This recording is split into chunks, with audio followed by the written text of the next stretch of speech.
Shadows creeping round the block at night. Deep bass banging feels just right.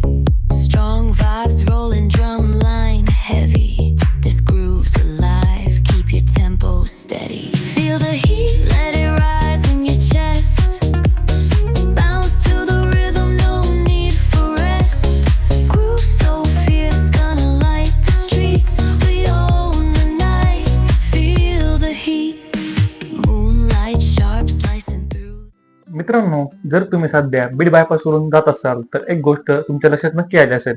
मोठमोठे pillars, रात्रंदिवस सुरू असलेली machinery, धूळ, डायव्हर्जन आणि हेवी ट्रॅफिक मध्ये सुरू असलेलं एक मॅसिव्ह कन्स्ट्रक्शन वर्क आणि हळूहळू आकार घेत असलेला महालक्ष्मी चौक फ्लायओव्हर प्रोजेक्ट. हा प्रोजेक्ट नेमका किती मोठा आहे, काम किती पुढे आले आणि पूर्ण झाल्यानंतर बीडमध्ये काय बदलू शकतो, चला पाहूया.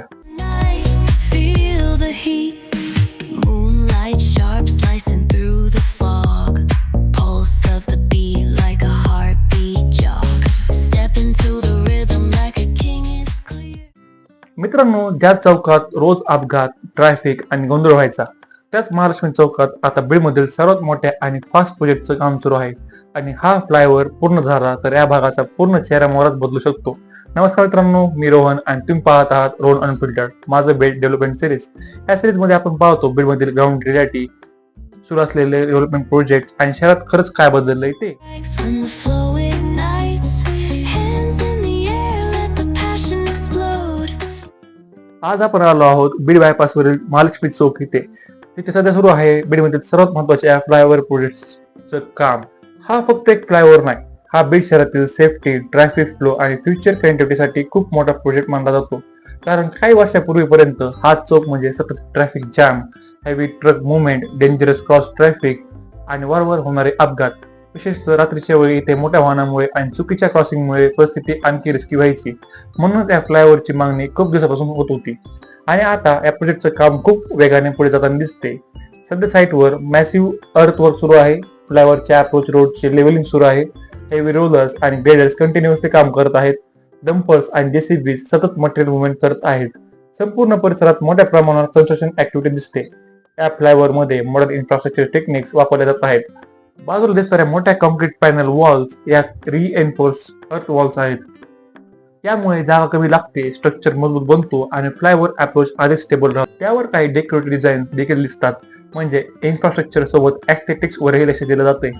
सध्या फ्लायओव्हरचे मोठे कॉन्क्रीट पिलर्स तयार झाले आहेत. फायर कॅप्स बसवले गेले आहेत. काही भागात रेबर स्ट्रक्चर अजून विजिबल आहे, म्हणजे प्रोजेक्ट आता ऍक्च्युअल ब्रिज शेप मध्ये येताना दिसतोय.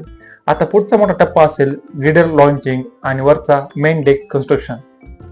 पण हो, सध्या इथे प्रवास करणाऱ्यांना थोडा त्रासही सहन करावा लागतो. डायव्हर्जन रोड्स, धूळ, हेवी ट्रॅफिक, स्लो मुवमेंट, काय वेळा पीक आवर्स मध्ये खूप जास्त कंजेशन देखील होतं.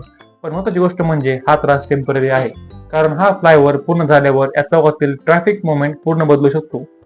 हा प्रोजेक्ट पूर्ण झाल्यानंतर हायवे ट्रॅफिक अधिक स्मूथ होईल, सिग्नल वेटिंग कमी होईल, ऍक्सिडेंट रिस्क मोठ्या प्रमाणात कमी होईल, हेवी व्हेकल सिटी ट्रॅफिक मध्ये कमी अडकतील. विशेषतः Dhule, Sambhajinagar, Solapur highway, city entry exit या सगळ्यावर याचा डायरेक्ट इम्पॅक्ट पडणार आहे.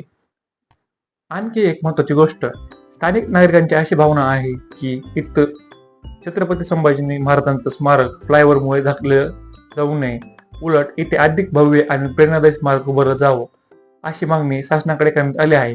जर भविष्यात हे अप्रूव्ह झालं तर हा परिसर फक्त ट्रॅफिक जंक्शन राहणार नाही, तर बीडमधील एक आयकॉनिक लँडमार्क बनू शकतो. आणि रात्रीच्या वेळी हा संपूर्ण परिसर वेगळा दिसतो. Heavy vehicle lights, construction machinery, temporary lighting, dust atmosphere हे सगळं पाहिल्यावर खरं जाणवतं बीडमध्ये इन्फ्रास्ट्रक्चर लेवलवर मोठं काम सुरू आहे. तर मित्रांनो, हा होता महालक्ष्मी चौक फ्लायओव्हर प्रोजेक्टचा लेटेस्ट ग्राउंड अपडेट. तुम्हाला काय वाटतं, हा फ्लायओव्हर पूर्ण झाल्यावर या भागातील ऍक्सिडेंट्स आणि ट्रॅफिक खर्च कमी होईल का? कमेंट मध्ये नक्की सांगा. आणि अशाच रिअल ग्राउंड अपडेटसाठी लाईक करा, शेअर करा आणि सबस्क्राईब करा. भेटूयात लवकरच नवीन व्हिडिओमध्ये. तोवर जय हिंद, जय महाराष्ट्र.